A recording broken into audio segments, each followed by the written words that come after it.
Os quatro elementos no cosmos e no homem.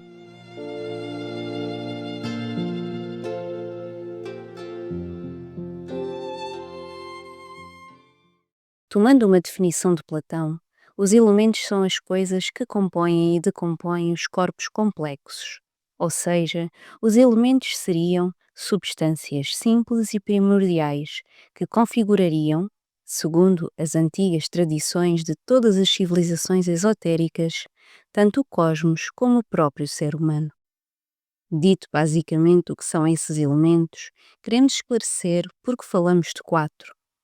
Este número, tal como o 7, é de grande importância em todos os ensinamentos que tentaram explicar o mundo e os seres vivos. O 4 não é um número escolhido ao acaso. O número 4 está imbrincado no cosmos.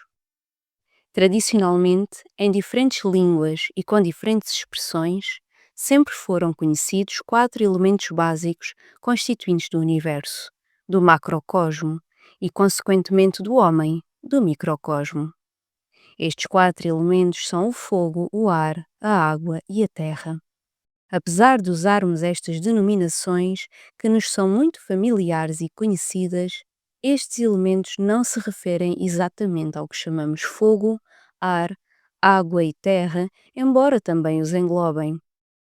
Muitas vezes, a palavra cosmos leva-nos a pensar em algo enorme, um infinito difícil de calcular, de compreender, de tal modo que, como nos escapa, preferimos não pensar nele, e todas as explicações que nos dão parecem fantásticas e lógicas, mais produto da imaginação do que outra coisa. É precisamente este o segredo do cosmos. Para os antigos, ele não é mais do que uma terceira etapa de um processo complexo que eles simbolizavam com um triângulo. O primeiro aspecto deste processo é o caos. Não o caos como desordem, mas como infinito, como tudo que existe em potencial para se manifestar um dia. A este caos infinito sucede a inteligência. Esta segunda etapa é a soma de esquemas e de conformações, de ideias, que permitem adequar o caos primeiro, organizá-lo, esquematizá-lo. E, finalmente, chegamos à terceira etapa do processo. O cosmos que nasceu foi gestado para além destes dois primeiros elementos com o caos, que é o todo infinito, com o Teos, que lhe deu forma e pôs ordem. Este cosmos começa a desenvolver-se, a materializar-se, para usar as palavras que os antigos ensinamentos referem sobre estes assuntos. Isto é, toma forma concreta, pouco a pouco, através de 7 passos, processos ou elementos. Que destes elementos sejam 4 os nossos conhecidos, um apenas e 2 um mistério, obriga-nos a referir pelo menos aqueles que conhecemos. O inferior, o mais material e concreto, é o elemento terra, e aumentando em subtileza, seguir-se-ia o elemento água, um pouco mais subtil o ar e mais o fogo. Finalmente, haveria um quinto elemento que veio a ser chamado éter, cujas características são ainda indefiníveis. A Terra está relacionada com a matéria concreta, com aquilo que é expresso em dimensões, que pode ser pesado, medido, movido. Esta Terra é justamente o concreto, aquilo que pesa, não só no cosmos, assumindo a forma de um planeta, de estrelas, mas também pesa em nós, assumindo a forma de um corpo. A água, simbolicamente, é a vida que percorre a matéria, é a energia que banha a matéria, é essa forma que faz com que a matéria possa entrar em ação e que não seja simplesmente matéria inerte. É o que nos permite caminhar, falar, que nos faz ter uma temperatura para que possamos dizer que estamos vivos. E faz com que todas as coisas que se movem no cosmos estejam vivas, cumprindo leis inexoráveis e matematicamente perfeitas. A água é, pois, a vitalidade. A água é o sangue da terra, a coisa mais vital e forte. O ar é a psique, é o conjunto das emoções e dos sentimentos. É aquilo que nos inclina para as coisas, a favor ou contra elas. Aquilo que nos move no plano do sentimento. Isto é o ar, a expressão do que é sentido, o mundo da emoção. O fogo é um mundo do pensamento, da ideia, da gestação num plano tão abstrato que só pode ser captado por outra entidade tão abstrata como a mente é em nós, como o fogo é no cosmos.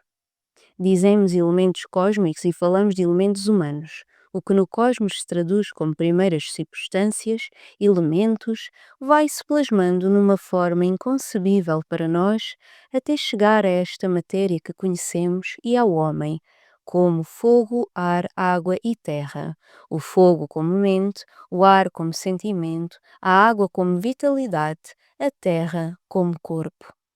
É assim que o macrocosmo imprime o microcosmo, que é o homem, e lhe dá exatamente a mesma consistência, a mesma configuração e as mesmas características em pequeno, e permite ao ser humano relacionar-se com o cosmos, tentar alcançar os seus mistérios e, mais ainda, sentir-se atraído por esses mistérios. Porque na natureza do ser humano está a natureza do cosmos, porque o que é corpo para o homem é corpo para o universo. O que é vitalidade para o homem é também vitalidade para o cosmos. O que é seu sentimento no grande. E o que é mentalidade no fogo para todos os universos que hoje intuímos e que pretendemos descobrir. Sempre houve algo mais profundo, algo mais além, não só no que diz respeito aos elementos, tal como a natureza nos oferece, mas ao próprio mistério do ser humano que contém em si os quatro elementos, e mesmo referindo-se a mistérios muito mais antigos, que vêm de muito mais longe, que referem que, tal como hoje estamos presentes como seres humanos, alguma vez passámos pelo estado mineral, como se fôssemos apenas o elemento terra. Alguma vez passámos em ciclos e ciclos de evolução por estados vegetais como se fôssemos o elemento água. Alguma vez passámos por etapas de evolução animal em coincidência com o elemento ar. E finalmente chegamos à etapa da evolução humana, agora referindo-nos ao elemento fogo, que indica a aparição da mente, a aparição do pensamento. Assim, quando os antigos se referiam aos seus deuses dos elementos, quando veneravam o fogo, o ar, a água e a terra, não se referiam apenas a esta representação física que temos na Terra, mas pressentiam o que estava para além, intuíam a essência escondida por detrás da presença dos elementos. Para a antiguidade, sempre foi indiscutível que os planetas, as estrelas, não eram entidades mortas ou girando ao acaso no espaço, mas corpos vivos, sujeitos a leis e evolução. Corpos que continham espíritos da mesma forma que o homem, devido a esta relação contínua entre o macrocosmo e o microcosmo. Daí a insistência na compreensão pelo homem da sua própria entidade espiritual, para poder reconhecer as outras entidades espirituais que animam a natureza. Por isso falavam de deuses, dos elementos, e mais ainda reconheciam que estes quatro elementos principais se dividiam muitas vezes em cada um deles. Assim surgiu um número infinito de subelementos, regidos por aquilo a que os antigos chamavam elementais, numa palavra que muitas vezes não entendemos, mas que significa não apenas essas entidades que regem os pequenos elementos, os subelementos, as divisões dos elementos. Quando falamos do fogo, da água, do ar e da terra, que conhecemos todos os dias, estamos a falar apenas das subdivisões do elemento terra. O fogo é o elemento que tem motivado os símbolos mais destacados de todas as religiões, não só ao nível das deidades ou entidades que representam fogo, mas mesmo ao nível da construção de templos. Por exemplo, as pirâmides. Todas as construções que têm a configuração típica de um quadrado assente na Terra, de triângulos que se elevam como chamas e que coincidem num ponto final, são templos dedicados ao fogo. A própria palavra pirâmide que usamos encerra na sua raiz o conceito de fogo. É o templo erguido para aquilo que, estando no ponto mais alto, contém, no entanto, tudo o resto, e ao qual sempre se deu, simbolicamente falando, a mais importância do que tudo o resto. É de assinalar como em todas as civilizações, os deuses referentes ao fogo assumiram uma importância vital. Além disso, é preciso entender que não se trata apenas de um fogo físico. Os alquimistas falam-nos dos quatro elementos em relação: o fogo com o ouro, o ar com a prata, a água com o mercúrio e a terra com o chumbo. E muito interessante é também a união destes quatro elementos cósmicos com os quatro elementos ou quatro qualidades psicológicas encerradas no ser humano. O fogo relacionado com o saber, o ar com o ousar, a água com o querer e a terra com o calar. Vejamos brevemente o que os alquimistas nos querem dizer. Se o fogo é a mente, a possibilidade de pensar, de trabalhar com as ideias de captação, o fogo supõe indubitavelmente a sabedoria. Assim, o fogo é o saber, e o saber é a culminação do homem. O ar é igual ao ousar. É essa a capacidade de coragem com que devemos ajudar o conhecimento. É algo mais do que força, é impulso, é fé. Ousar, precisamente, não é conhecer o medo, é lançar-se, porque é preciso chegar à sabedoria. A água é o querer, ou seja, para ser corajoso e sábio é preciso primeiro querer verdadeiramente. Não é tão simples como pode parecer. Estamos habituados a dizer quero ir de férias, quero ver um filme. O querer tornou-se uma palavra com pouco conteúdo e, por conseguinte, reflete pouca vontade de realização. Mas este desejo é muito mais profundo, vem da raiz mais íntima do homem, e este querer dirige-se até aos destinos últimos do homem. E o elemento terra é equivalente ao calar. O primeiro passo do caminho é o silêncio. É isto que nos chama tanto a atenção em todas as civilizações antigas, para as quais o grande conhecimento estava encerrado dentro de todo o esoterismo. Porque é esotérico? Porque é encerrado? Porque é guardado? Porque se não houver silêncio é muito difícil crer. Se não houver silêncio é muito difícil ousar. É muito difícil saber. Aqueles que eram profundos conhecedores da alma humana, por exemplo Pitágoras, faziam com que os seus discípulos permanecessem 5 anos em silêncio. É o já citado grau acosmático da escola pitagórica. Esse silêncio era uma tortura? Esse silêncio era o instrumento indispensável para que o discípulo aprendesse algo fundamental: escutar. Não apenas escutar o exterior, escutar a si mesmo, estar tranquilo, apagar o turbilhão interior que sempre quer mais sem saber muito bem o que quer.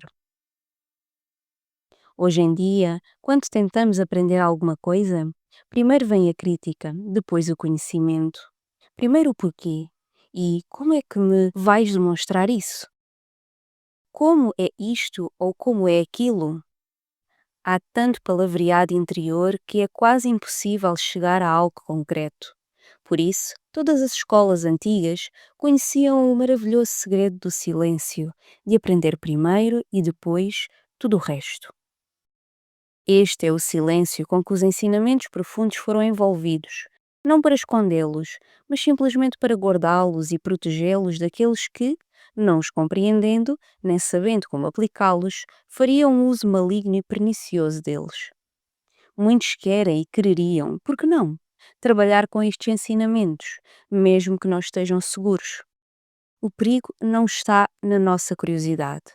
O perigo está em que, quando estando estas coisas submetidas a leis ou processos naturais, ao não sabermos, cometemos erros graves, grandes danos para nós próprios ou para os outros. Daí que o silêncio tenha sido apenas um método de salvaguarda, de proteção, não por maldade, pelo contrário, por enorme compaixão. Daí o esoterismo, o encerramento com que o conhecimento foi guardado, e daí o facto de muitas vezes, como nos acontece hoje, notarmos que há poucas palavras, poucas expressões para nos referirmos a estes assuntos que não estamos habituados a tratar. Assuntos que, não sendo do uso diário, parecem como se escapassem das mãos. Mas os antigos, hábeis esoteristas, deixaram-nos uma chave, uma forma de abrir a sua porta fechada, de penetrar no seu silêncio: os símbolos. Estes símbolos constituem uma linguagem universal a que todos os homens têm acesso, seja qual for a língua que falem. Quando queremos guardar ou encerrar algo, os nossos símbolos de expressão são mínimos, são singelos, compreendemos-los. Mas a natureza também contém grandes símbolos. O conhecimento é normalmente encerrado através de grandes símbolos. E os quatro elementos guardam grandes chaves de interpretação que podem ser aplicadas tanto ao cosmos como ao homem, tanto ao grande como ao pequeno. A nossa missão é decifrar os símbolos, aprender essa linguagem de maravilhas que nos permitiria a todos voltar a entendermos-nos numa única língua, que todos voltássemos a sentirmos-nos irmãos numa única tradição, num único conhecimento, que voltáramos a reconhecer a mesma raiz, a mesma origem, o mesmo destino, o mesmo caminho para cobrir esse destino. E daí surgiria provavelmente esse sentimento de irmandade que tantas vezes nos escapa. Não é propósito de Nova Acrópole nem o meu próprio esclarecer-vos totalmente sobre os assuntos que aqui expomos. Esses assuntos merecem mais profundidade e mais tempo. O que proponho é a descoberta do símbolo e trabalhar com o símbolo. A mensagem que queria deixar a todos nós é a possibilidade de regressar a elementos genuínos, válidos, profundos, aqueles que nos pertencem, porque vêm das profundezas da história, para que, da mesma forma, todos juntos nos possamos lançar para o fim, para o fundamento, para essa coisa a que chamamos o futuro, para o futuro da história.